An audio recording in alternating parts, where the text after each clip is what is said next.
Hey, what's up? I'm Tim Seay with Decorative Concrete in Virginia here at the Concrete Network, and today we're going to talk about how and why you should do stained concrete samples on the job site before you start a job. Okay, so here's the deal.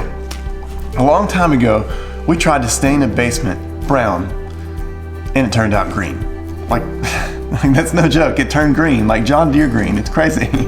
But that was a long time ago, early on in our business. That customer was really cool, and that all worked out, but we learned a long time ago that we have to make stained concrete samples on the job site for the customer to see and to approve before we move on to actually doing the job. So my favorite stain to use is going to be a concrete dye. I like solvent-based dyes or water-based dyes. That really doesn't matter. But I like concrete dye. I feel like the color is more consistent from job to job. It actually comes a lot closer to matching a color chart like an acid stain would. They're just a little bit easier to work with. So this is our stained concrete sample kit. We keep this in our van all the time. Makes making samples really quick and easy. It has everything we need to make all of our popular colors, and we can just do it, it's just easy, it's great. The first thing you need is sandpaper. This is a sanding screen, well, part of one. I made a video, and I'll leave a link to it. I think I can leave a link to it here. But I made a video the other day showing you how to use these sanding screens on a buffer to clean concrete so you don't have to use a bunch of water. So that saves you a lot of time. Take a sanding screen and manually sand the area that you're going to do samples on. It's pretty simple.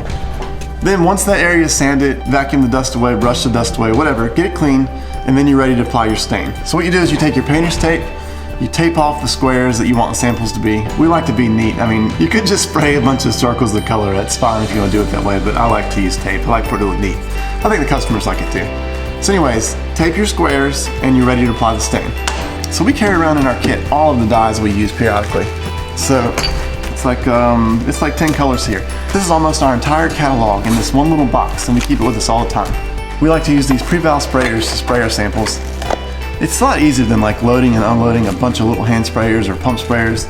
So these jars come with pre-valve sprayers. We keep the dye in the jar, keep them labeled. You just take the top off, you put the pre-valve sprayer in, and it's ready to be sprayed on the floor. It's great. We also carry these pieces of wood. It helps us to not have to like tape each square out to keep things separate. You just lay these out on the concrete in a way to mask off each square. Spray one color at a time. It's really quick and easy. If you're spraying a solvent-based dye, it dries almost instantly. If you're spraying a water-based dye, if you do multiple light coats, it'll also dry almost instantly. Just sit a fan down if you're using water-based dye to kind of speed the process along. Anyways, the point is you can go from start to finish on a stained concrete sample in like 30 minutes. It's awesome.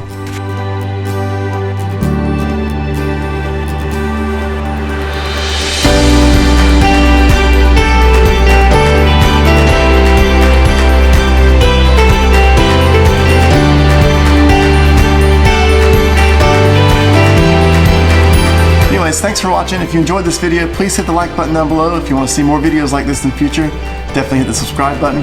And if you want to learn more about me or my YouTube channel or my concrete business, check the description below and I'll leave a link for more information. Thanks for watching, and I'll see you next time.